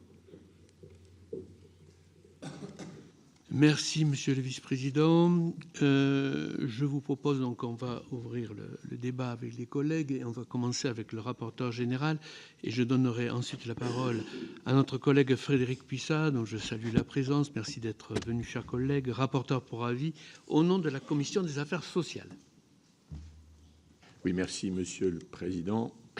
Mes chers collègues, d'abord remercier évidemment la Cour des comptes et sa présidente de la 5e chambre pour la présentation de ce rapport qui pèse lourd. Puisqu'on est quand même à la Commission des finances, donc on va dire la vérité des prix. Les politiques qui mobilisent 190 milliards d'euros, c'est pas l'épaisseur d'un trait. Alors moi, en écoutant les uns les autres, et vraiment je vous remercie, je comprends pourquoi on a beaucoup de mal au moment du projet de loi de finances à trouver des points d'accord, parce que j'ai l'impression que le sujet de l'emploi entre ce qui relève de la politique de l'État et ce qui pourrait être ou ce qui est porté par les territoires, et puis là, on y va à foison, hein, entre les 300 et quelques comités locaux, les 7000, mais ça me paraît beaucoup, 7000 missions locales, ça veut dire qu'il y en a quand même qui sont de la taille d'un confetti. Et à un moment donné, il faut aussi, à mon avis, se poser les questions, et pour avoir suivi... et défendu d'ailleurs à l'époque l'utilité et même la survie des missions locales dans les années 2015-2016, au moment où la ministre El Khomri arrivait. Je pense, à mon avis, qu'il faut aller quand même plus loin. L'objet du rapport, c'est la prise en compte des territoires. Et moi, finalement, plutôt que peut-être de livrer un avis, je vais un peu en forme de provocation poser une ou deux questions. Je pars du principe que dans les territoires, puisque vous avez beaucoup de données statistiques, il y a forcément et factuellement des territoires qui ont des statistiques favorables en termes de coûts par rapport au nombre de personnes entrant, de bénéficiaires, la sortie, l'insertion, l'âge, etc. Puisque on comprend bien que ça dépend, tout ça, des territoires. Est-ce que, sur la base de ces données, est-ce que vous mettez un baromètre de la performance, puisque je suis content de voir France Travail qui coûte quand même cher, hein, je le dis, c'est des débats. Alors, si on me dit, mais non, c'est rien par rapport à ce que ça rapporte, moi, j'ai aucun problème. Mais je sais que chaque année, dans le débat, ça vient. Et il y a aussi des arbitrages, et vous le savez, sur les moyens consacrés. Donc, est-ce que par rapport, s'il y a des baromètres de la performance, est-ce qu'on s'en inspire pour essayer de reporter ce qui marche bien dans d'autres territoires? Et quels sont, je dirais, vos avis ou les objectifs finalement, il y a le quantitatif et le qualitatif, puisque c'est aussi cet objectif qu'il faut poursuivre. Et puis peut-être en question subsidiaire, est-ce que vous arrivez dans ces publics-là à identifier le comportement ou un parallélisme des formes dans le comportement aujourd'hui d'un certain nombre de personnes qui peut-être pourraient considérer que dans leur parcours de vie, elles ont envie de faire plusieurs expériences professionnelles et que la fidélité dans l'emploi à un employeur se réduit et qui aurait peut-être une forme, excusez d'être peut-être un peu provocateur, mais comme si on avait des droits à un moment à bénéficier d'un passage par de la formation ou de l'indemnisation, ce qui complique, me semble-t-il, le fonctionnement général. Voilà, c'est tout. C'est à ce stade pas un jugement de valeur, c'est juste pour essayer de voir si ces éléments-là, comment dirais-je, sont observés dans le travail de la politique, des politiques de l'emploi, pardon. Merci, monsieur le rapporteur général. Madame la rapporteure pour avis, Frédérique Puissat. Merci, Monsieur le Président. D'abord de cette invitation, ensuite de cette saisine de la Cour des comptes. Je salue bien entendu le rapporteur général, mes collègues rapporteurs au fond et mes collègues qui m'accueillent de la Commission des finances. Et vous saluez aussi, Madame la Présidente, et les différents intervenants. Peut-être deux questions. Une question peut-être sur le périmètre de l'intervention de la Cour des comptes et le deuxième sur le périmètre de la recommandation et singulièrement de la première recommandation. Sur le périmètre de la Cour des comptes, vous ne parlez jamais des organismes paritaires qui sont décentralisés par nature, hein, notamment l'association Transition Pro, les observatoires des branches, qui sont aussi des outils mis à la disposition des collectivités et de l'État pour actionner des politiques locales. Donc, est-ce que c'était dans votre périmètre ou est-ce que ce n'était pas dans votre périmètre? Sur la recommandation que vous faites sur le principe de mettre fin à la juxtaposition d'un service public de l'emploi et d'un réseau pour l'emploi, ce qui est effectivement un objectif auquel nous sous-tendons tous, je pense, hein, peu importe la commission dans laquelle nous sommes, c'est de la simplification et c'est aussi de l'économie au passage. Je voulais simplement rappeler au directeur de France Travail qu'effectivement, il y a des comités locaux pour l'emploi, qu'il y a effectivement des fiches actions sur chacun des comités locaux pour l'emploi, mais que pour présider, peut-être pour un certain d'entre nous, ces comités locaux pour l'emploi, le problème de trouver des fiches actions n'est pas un souci, mais quand on se retourne les uns les autres pour savoir comment on les finance, il y a un grand silence, hein, dans la salle des comités locaux pour l'emploi. C'est-à-dire qu'il y a 0 € pour ces pilotages et parfois des fonds qui sont extrêmement flexibles et qui font qu'on n'arrive pas effectivement à faire rentrer des fonds dans des politiques qui sont plus locales. Mais est-ce que sur ce périmètre, jusqu'où est-ce que l'on est allé, en tout cas jusqu'où la Cour des comptes est allée? Et par exemple, vous avez effectivement évoqué le fait que les comités locaux pour l'emploi avaient des périmètres d'arrondissement. Alors je pense que vous parlez des périmètres d'arrondissement de sous-préfecture, je ne sais pas quel est exactement le terme, mais aussi on a des périmètres qui recoupent les PLIE, les plans locaux pour l'insertion et l'emploi. Et est-ce que dans ces périmètres de suppression, vous envisagez éventuellement de supprimer ces PLIE? Je vous dis ça parce que c'est un vrai sujet chez nous et qu'on a effectivement des juxtapositions de réunions qui font qu'à un moment donné, on s'y perd tous et qu'on pourrait peut-être aller jusque-là. Donc, quel est le périmètre que vous avez prévu sur ce premier point de recommandation? Merci, chers collègues. Antoine Lefèvre, puis Florence Blattris-Contat. Oui, merci, Monsieur le Président, Mesdames, Messieurs. Moi, j'avais deux questions suite à la présentation de votre étude. Depuis 2023, il y a une répartition automatique des jeunes demandeurs entre France Travail et missions locales qui s'opère sur des critères nationaux. Certains ont relevé que cette évolution mettait en difficulté, car elle avait pour effet d'orienter vers la mission locale des jeunes qui connaissent les plus grands freins vers l'emploi, tandis que les jeunes connaissant moins de difficultés étaient pris en charge par France Travail. Alors, est-ce que votre étude confirme cette affirmation? Les missions locales constituent-elles par nature, selon vous, les meilleures portes d'entrée vers l'insertion pour les publics les plus en difficulté?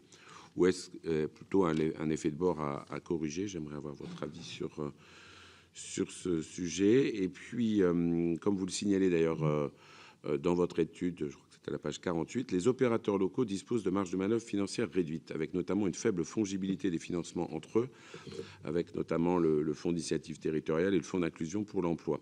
Au-delà des propositions de restructuration de gouvernance et d'une plus grande clarté des opérateurs territoriaux des politiques pour l'emploi, l'accent ne devrait-il pas être porté sur un meilleur accompagnement de ces acteurs à mobiliser les financements européens du Fonds social européen ou encore des appels à projets régionaux, mais malheureusement, souvent, il y a un manque de ressources au niveau d'une ingénierie locale sur des petites structures. Donc, est-ce que vous ne pensez pas qu'on doit appuyer pour aller capter ces fonds que l'on ne va pas suffisamment chercher par manque d'ingénierie? Merci.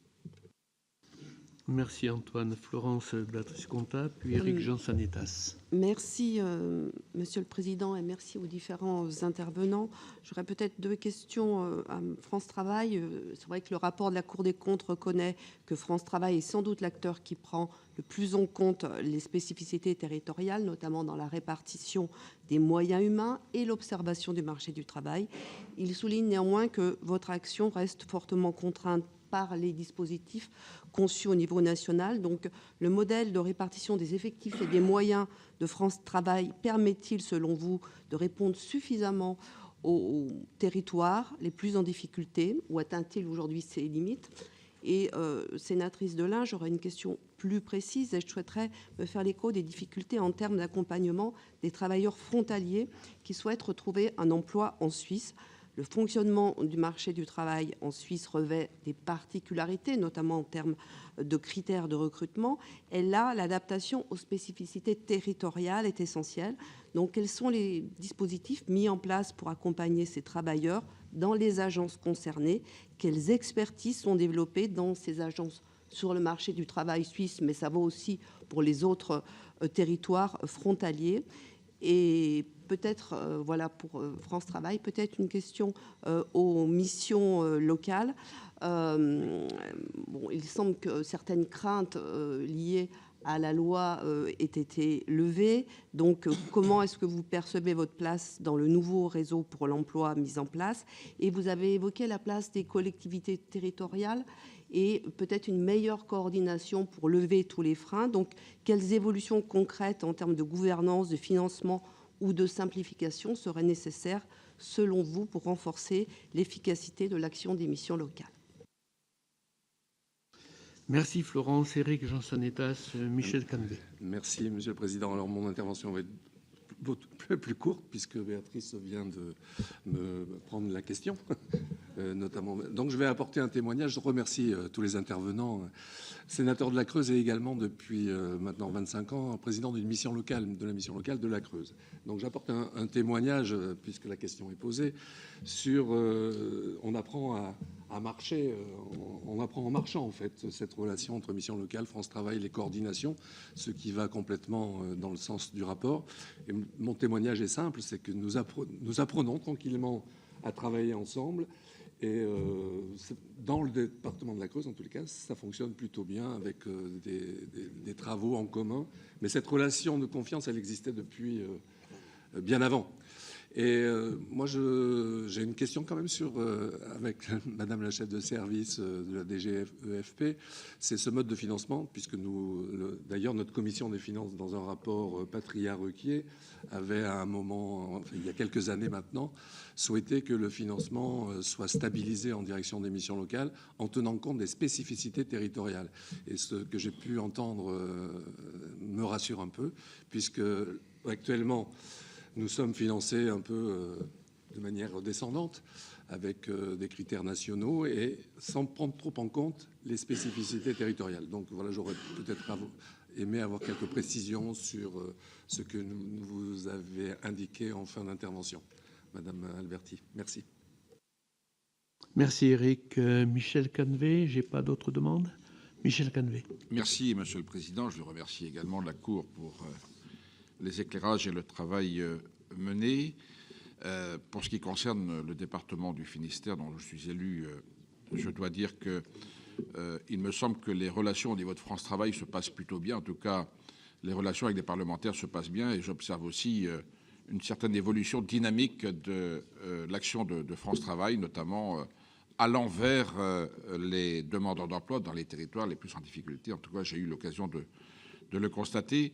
Et pour autant, les contacts avec France Travail sont intéressant. Pour autant, pour ce qui concerne le reste du dispositif, je dois dire que je n'ai absolument aucune idée, puisque nous n'avons aucune information, nous les parlementaires, sur ce qui se passe dans les comités locaux, comités régionaux sur le terrain.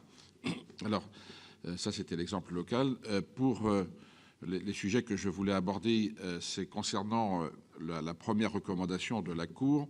Est-ce que cette recommandation nécessite des évolutions législatives ou est-ce purement réglementaire? C'est-à-dire, est-ce que c'est la loi qui impose qu'il y ait aujourd'hui la juxtaposition ou alors c'est uniquement l'organisation? Et puis, à la lecture des exemples que vous avez fournis concernant les Pyrénées-Orientales, vous avez constaté que les relations étaient peu fluides entre l'État, enfin les services de la DATS et de France Travail et le département, et que ceci apporte des incohérences dans la politique départementale, qu'il y avait aussi des incohérences, pardon, dans la mise en œuvre de la politique territoriale, puisque les services de l'État étaient souvent contraints entre des orientations nationales qui descendaient et puis des besoins locaux qui apparaissent différents. Est-ce que vous avez observé des situations analogues dans d'autres départements ou dans d'autres secteurs analysés ou pas? Ou est-ce que c'est singulier aux Pyrénées-Orientales? Merci Michel. Pas d'autres questions, donc je vais me tourner vers nos intervenants. Alors je vais vous proposer de passer dans l'ordre inverse, sens inverse, en commençant par Monsieur Lépinay, et nous laisserons la Cour conclure cette table ronde, si vous le voulez bien. Donc, Monsieur Lépinay, que l'on excuse pour son départ ensuite. Voilà. Bien, écoutez, bon, il y a beaucoup de questions qui mériteraient sans doute de prendre un temps d'échange entre nous plus avant. Donc, quelques réponses sur des sujets qui nous interpellent directement.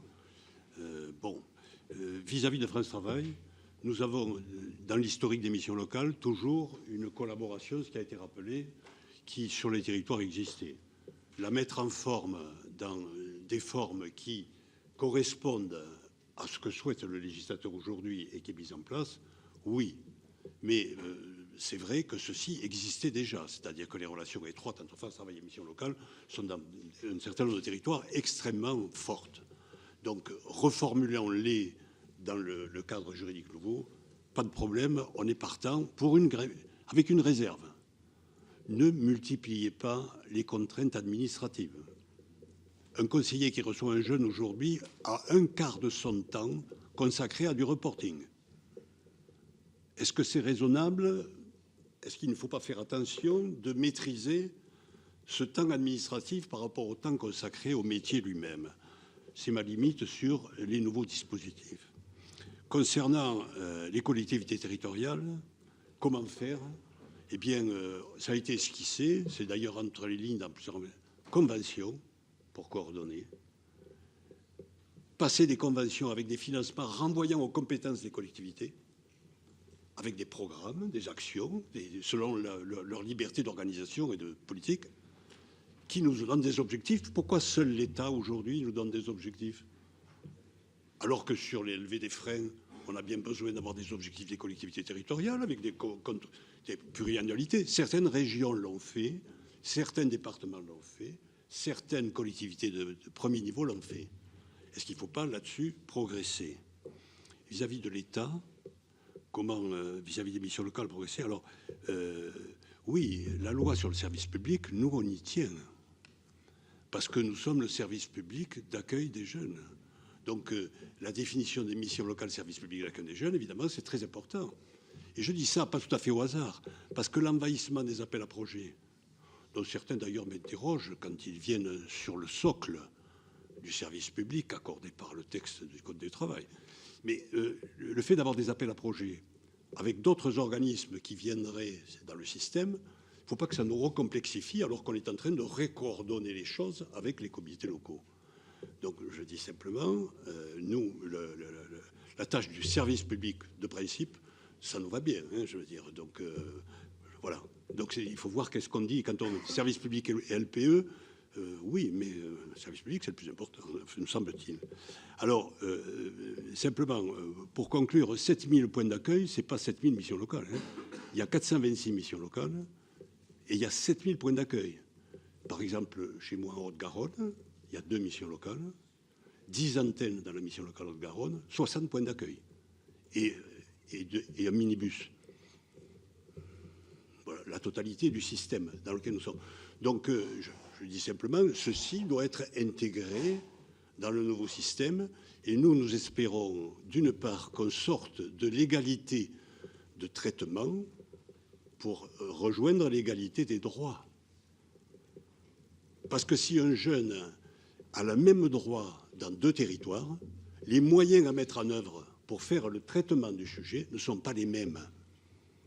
Donc, si l'égalité de traitement, c'est l'égalité des moyens, il y a un problème. L'égalité des droits va décliner les moyens de manière différenciée selon le territoire. Et si on est enfermé dans des dispositifs nationaux ou même locaux, ces dispositifs définissent égalité de traitement. C'est combien d'heures dans un siège? Oui, mais est-ce que c'est le même sujet sur tous les territoires? Nous pensons que non. Donc, égalité de traitement, égalité d'accès aux droits veut dire des traitements différenciés. Et ça veut dire, en termes de moyens financiers, des différenciations. C'est-à-dire que le même sujet traité en PACA, en Provence-Côte d'Azur, en Occitanie ou en Finistère, oui, ou dans la Creuse, pour prendre des écarts importants, ou dans les territoires d'outre-mer, le même sujet exige des moyens différents. Et je finis là sur l'évaluation et la performance. Nous, mission locale, on a toujours été évalués. C'est-à-dire qu'on nous a toujours demandé des résultats, on les a toujours fournis, et on est d'accord avec ça, c'est même dans la loi d'ailleurs, hein, dans le Code du travail. Oui, mais il ne faut pas que la performance consiste à dire, si vous n'êtes pas performant, on vous baisse les moyens. Alors que dans les discussions qu'on a aujourd'hui sur la CPO, ces sujets sont abordés, on n'a pas tout à fait conclu encore. Mais nous, si le critère de la performance, c'est dire si vous n'êtes pas performant, on diminue les moyens, alors qu'une fois sur 10, il faut les augmenter. Si on n'est pas performant, c'est justement parce qu'il n'y en a pas assez dans le plus grand nombre de cas. Et ce que j'entends souvent, c'est performance insuffisante, donc moyens redéployés, et on va redonner des moyens à ceux qui sont performants. Attendez, là, je ne suis plus du tout le système. Il faut sans doute qu'on travaille sur le sujet, parce que si une mission locale n'est pas performante, soit c'est parce qu'elle ne fait pas valablement son travail, et ça implique des conséquences, soit elle le fait valablement, mais elle manque de moyens pour obtenir les résultats, et il faut sans doute renforcer les moyens. Donc on reste, si vous voulez, dans cette fourchette qui exige d'aller voir précisément le territoire. Mais ça, c'est dans votre rapport, Madame la Présidente, et on partage tous cette idée. Il faut voir réellement quel est le sujet territorial. Et j'ai déjà dit ce que je pensais des périmètres, zones d'emploi et bassins de vie. Bon, les réponses en termes d'entreprise et de développement économique sont évidemment au niveau du bassin d'emploi et du développement économique. Les réponses en termes d'accès des jeunes à l'emploi sont souvent au niveau des bassins de vie. Et un dernier mot pour conclure, simplement, la question sur la fidélité employeur que vous aviez posée, Monsieur le Président, elle est exacte. C'est-à-dire que si on regarde aujourd'hui nos jeunes, par exemple, on est dans le même taux d'emploi en moyenne européenne. Mais par contre, la fidélité employeur dont vous parlez, on est très mauvais. Nos jeunes ne partent. C'est-à-dire que si en taux d'emploi, on est pareil, mais ensuite, quand ils sont sur l'emploi, et là encore, on a à nouveau un problème. Est-ce qu'il ne faut pas trouver des nouveaux outils? Et ça renvoie sans doute à la question de la formation pour une manière très certaine. Et donc, à la défaillance, pardonnez-moi, d'un certain nombre de régions aujourd'hui avec qui on n'arrive pas à trouver des discussions opérationnelles sur qu'est-ce qu'on fait en matière de formation professionnelle dans cette situation qui évolue. Et je finis un dernier mot. Les territoires, le périmètre est difficile, mais en plus il change. En plus il change, ce qui rend encore le sujet encore plus difficile. Puisque quand on arrête bien un territoire, on va avoir des élections municipales qui vont changer la configuration d'un certain nombre de choses. Donc les partenariats ne seront plus les mêmes. Donc les comités qui fonctionnaient devront peut-être se réinterroger. Et ensuite, l'économie elle-même modifie en profondeur le territoire, donc mérite aussi d'être reconsidérée. Merci, Monsieur le Vice-président. Nous poursuivons pour les réponses de Monsieur Théachou. Et merci encore. Je suis obligé de m'échapper.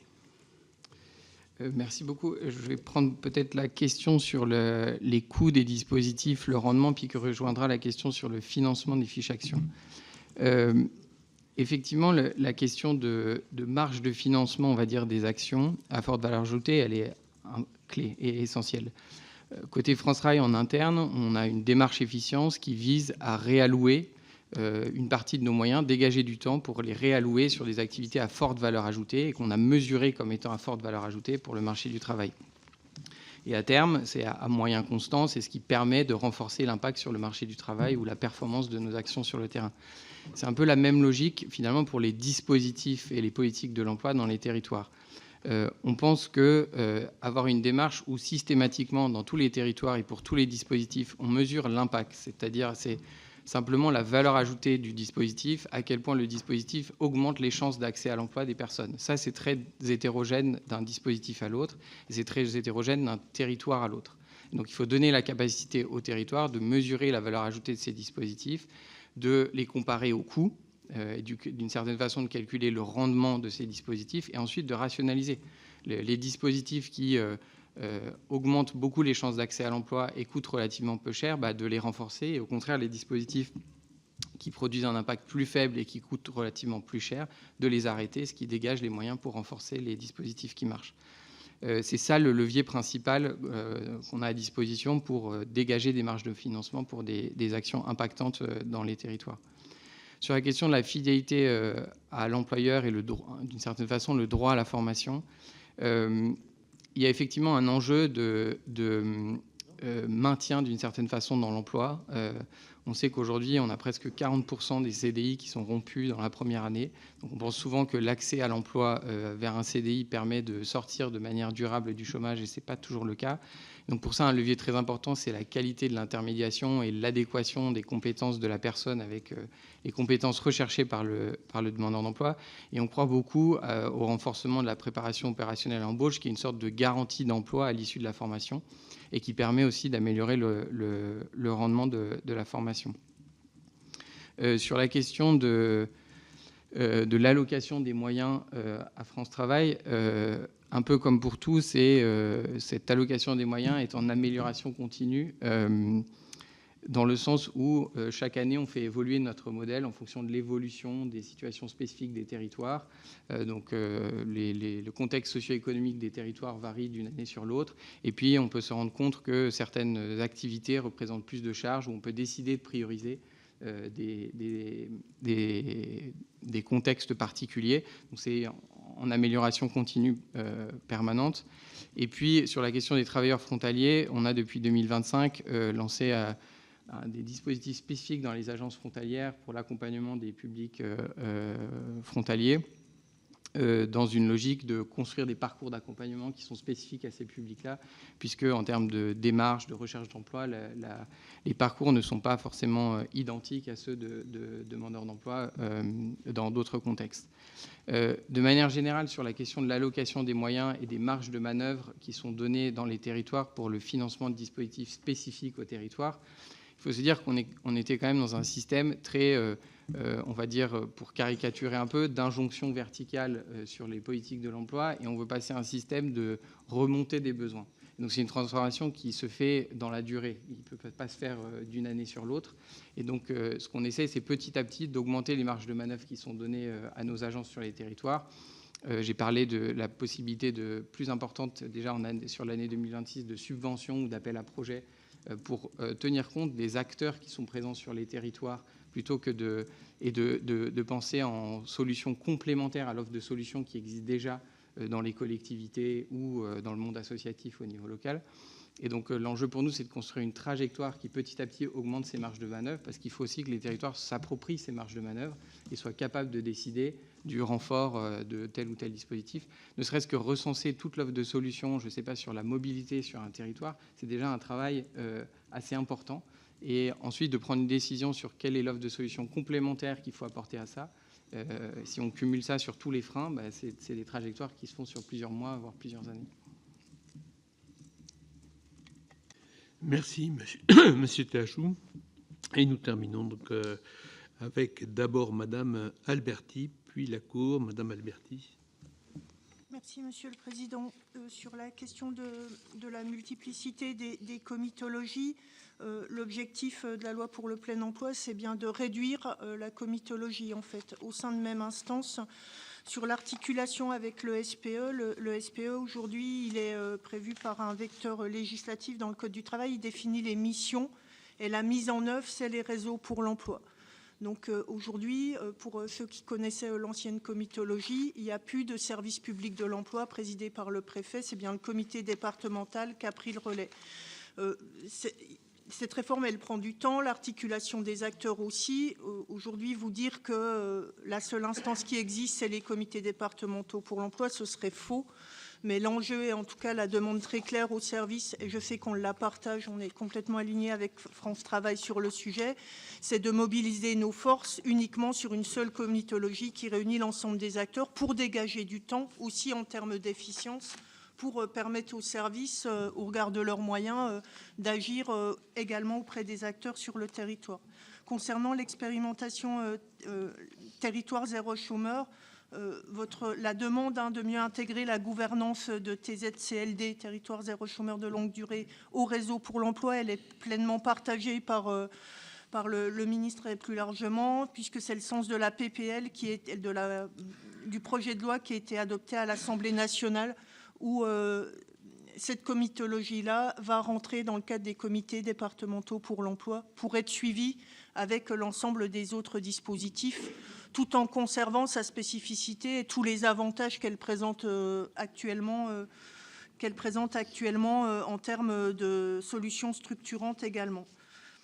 Baromètre de la performance, a été posé la question de la performance. Oui, l'enjeu des comités territoriaux, aujourd'hui, c'est la mesure de l'impact, en fait, et de l'efficience des dispositifs. Peut-être également en lien avec ce qu'a dit les missions locales. Oui, aujourd'hui, l'argent public doit être utilisé avec une mesure d'efficience systématique pour pouvoir l'ajuster et déterminer si l'argent public est bien utilisé sur les territoires et s'il sert bien à l'objectif. Donc, c'est le cas pour l'ensemble des dispositifs financés. C'est un objectif très marqué du ministre du Travail Farandou, et ce sera le cas de l'ensemble de nos dispositifs avec des clés d'entrée qui ne seront pas uniquement les sorties vers l'emploi, puisque le calcul de l'efficience, c'est aussi les publics qui bénéficient de ces dispositifs. On a forcément des taux d'accès vers l'emploi plus favorables si les publics qui entrent sont plus proches de l'emploi. Donc on mène une réflexion et des travaux avec les réseaux sur ces périmètres-là. Vous avez évoqué transition professionnelle. Transition professionnelle, c'est un dispositif de reconversion professionnelle, Madame la sénatrice. Ce n'est pas stricto sensu dans le périmètre des comités territoriaux pour l'emploi. C'est des dispositifs qu'on suit également en lien avec les OPCO, les organismes paritaires collecteurs. Et c'est des instances au niveau régional suivies dans le cadre des CREFOP, quand ils existent encore, mais en tout cas pas strictement dans le champ. Même si le sujet de la reconversion, c'est forcément en lien avec le maintien dans l'emploi qu'évoquait Monsieur le Président. Donc, on le suit au niveau global, au niveau des services DRETS et DETS, au niveau des concentrés. Les plis, c'est un outil au bénéfice de la politique de l'emploi. Il faut qu'il soit intégré au niveau des comités départementaux. Je sais que France Travail mène des actions aussi avec les plis. C'est des acteurs référents pour le suivi des personnes. Et le financement des fiches actions, la marge dégagée que j'expliquais dans mes éléments introductifs via notamment les fonds du Fonds d'initiative emploi, elles doivent permettre aux DRETS, aux DETS, à nos services déconcentrés, en lien avec France Travail notamment et les collectivités territoriales, de financer des actions qui ne le sont pas. Une région de l'Est a mis à disposition de l'ensemble des présidents de CLE au titre de 2025 une enveloppe spécifique qui devait financer les actions. Donc les solutions, elles existent, et le conseil régional s'était engagé aussi sur des actions qui couvraient son champ de compétences. Voilà en très succinct quelques réponses, Monsieur le Président. Merci Madame Alberti. Donc je me tourne maintenant vers la présidente de la 5e chambre pour ses propos de conclusion. Merci, Monsieur le Président. Effectivement, quelques éléments de réponse, mais qui sont très complémentaire de ce qui vient d'être dit, notamment par la déléguée générale à l'emploi et à la formation professionnelle. La première recommandation, puisque vous en parlez, monsieur le sénateur Calvet, madame la sénatrice, pour nous, elle est, alors vous l'avez rappelé, madame Alberti, le texte est législatif, c'est des articles L du Code du travail, mais a priori, vous avez bien conscience de cette difficulté, donc à terme, ça devrait se substituer totalement, les comités pour l'emploi devraient se substituer totalement. Néanmoins, c'est mieux quand c'est dit, c'est toujours la même histoire, parce qu'on est quand même assez spécialiste en France pour juxtaposer des dispositifs, en créer de nouveaux sans supprimer les précédents. Donc, du coup, là, il y a des pratiques territorialisées distinctes. Certains qui simplifient tout de suite sans réfléchir trop avant. Et puis d'autres qui se disent, ah bah oui, mais ça continue à exister juridiquement, donc on va quand même réunir. Donc, je crois que la simplification, la clarté sera toujours bienvenue. Effectivement, pour les plis, vous l'avez bien rappelé, la suppression du réseau pour l'emploi ne signifiera pas la suppression des plis. C'est un dispositif qui aujourd'hui est accroché à ce réseau, mais qui peut être accroché à d'autres dispositifs d'autres comités, comme ceux qu'on a mis en place, qui sont en train d'être mis en place. Monsieur Calvet, pour les Pyrénées-Orientales, je crois que c'est un cas singulier. C'est pas systémique du tout. On n'a pas relevé de très grosses difficultés. Après, on le sait, la territorialisation, la mise en œuvre, qu'elle soit territorialisée ou pas, la mise en œuvre d'une politique publique, elle dépend aussi des hommes et des femmes qui le mettent en œuvre. Et parfois, ça fonctionne bien, ou parfois, ça fonctionne moins bien. Donc là, je crois que dans ce cas-là, le fait qu'on puisse le relever dans notre rapport va peut-être permettre aux Pyrénées-Orientales de se reprendre, si je puis dire, mais ça ne nous a pas permis de relever un problème systémique. En ce qui concerne les organismes paritaires, oui, madame Puisa, nous, dans la lettre de cadrage de notre enquête que notre premier président avait envoyée au président de la commission des finances, on n'avait pas étendu la discussion, en tout cas le champ d'investigation aux organismes paritaires. Dans la réalité, c'est vrai que les branches sont de facto peu présentes dans les comités locaux. Alors peut-être que ça peut être, et vous l'avez dit, madame, une piste d'amélioration, de complément de travail pour l'avenir. De même, dans ma chambre, nous sommes compétents pour contrôler les OPCO, les opérateurs de compétences, qui sont pas non plus membres stricto sensu de ces comités, mais qui pourraient effectivement adapter leur organisation pour être en mesure de participer aussi à ces comités. Ils pourraient avoir un apport intéressant à la réflexion qui est menée. Monsieur Lefebvre, alors est-ce que les sénateurs Lefebvre, est-ce que les missions locales sont la porte d'entrée? Alors je regrette que le vice-président soit parti. Je pense que ça dépend des cas. C'est pas la panacée, c'est très important les missions locales, mais après il y a là aussi des inégalités territoriales qui sont liées aussi. Avec 7000 points d'accueil, forcément tout n'est pas parfait. Il y a des marges d'amélioration. Et à cet égard, je voulais vous indiquer que la Cour des comptes a commencé bientôt, d'ailleurs, pas tarder à terminer, enfin en tout cas à terminer les investigations d'un rapport sur l'Union nationale des missions locales. Donc on va documenter un peu leur organisation, leur façon de travailler, en complément, on va dire, même si c'est pas demandé formellement par le Sénat, mais en complément de vos travaux, on pourra avoir un éclairage sur la façon de fonctionner de cet outil très, très utile, bien sûr, mais qui est perfectible, comme tous les outils, je suppose. Pour les fonds européens, nous, évidemment, Cour des comptes, on voit que des avantages à ce que on puisse en bénéficier au maximum, puisque c'est autant de crédits du budget de l'État qui ne seront pas utilisés.